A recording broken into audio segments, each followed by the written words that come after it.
अवघ्या देशभरात प्रसिद्ध असलेलं पंढरपूर येथील श्री विठ्ठल रुक्मिणी मंदिर आणि तेथील वारीची संत परंपरेची गाथा आता जगभरात पोहोचणार आहे। काही वर्षात लंडन येथे श्री विठ्ठल रुक्मिणीचं भव्य दिव्य असं मंदिर साकारलं जाणार आहे।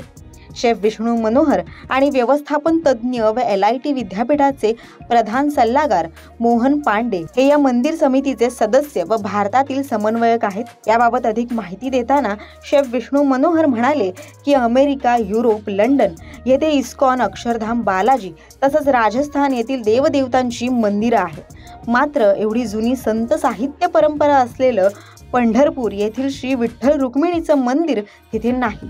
ही कमतरता भरून काढण्यासाठी लंडन येथील श्री विठ्ठल रुक्मिणी मंदिर टीम प्रयत्नशील असून वारीला 7 समुद्रापार नेण्यासाठी हा उपक्रम राबवला जात आहे। या निमित्ताने आज विठू नामाचा गजर करत गळ्यात टाळ घेऊन पंढरपूर ते लंडन या सर्वात मोठ्या वारीला सुरुवात झाली आहे।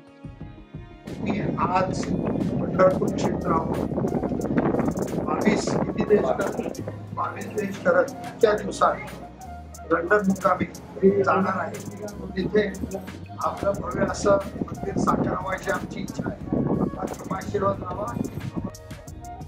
मंदिर समितीचे सहाध्यक्ष गहिनीनाथ महाराज औसेकर यांनी विठ्ठलाच्या आणलेल्या पादुका मूर्तीला स्पर्श करून त्याची विधिवत पूजा केली आणि लंडन वासियांकडे सुपूर्द केल्या। खरं तर वारीतील पादुका विमानातून लंडन येथे जाऊ शकतात, पण समर्पण म्हणून सुखी संसाराची वाट सोडून लाखो भाविक पायी वारी करतात।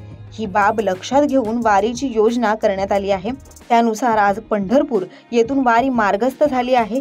त्यानंतर 16 तारखेला पादुका या नागपुरात विष्णोजी की रसोई येथे दर्शनासाठी ठेवण्यात येतील। त्यानंतर 18 एप्रिलला भारत सोडून नेपाळ, चीन, रशिया, युरोप अशा 22 देशातून 70 दिवसात तब्बल 18,000 किलोमीटर इतका प्रवास करून ही वारी लंडनला पोहोचणार आहे। दरम्यान या निमित्ताने परदेशात महाराष्ट्राच्या संत परंपरेचं आणि वारीचं दर्शन घडणार आहे। याबाबत आता राज्यभरातूनच आनंद व्यक्त केला जात आहे। राज्यभरातील अशाच अनेक घडामोडी जाणून घेण्यासाठी लोकसत्ताच्या YouTube चॅनलला सबस्क्राईब करा आणि पाहत रहा लोकसत्ता लाईव्ह।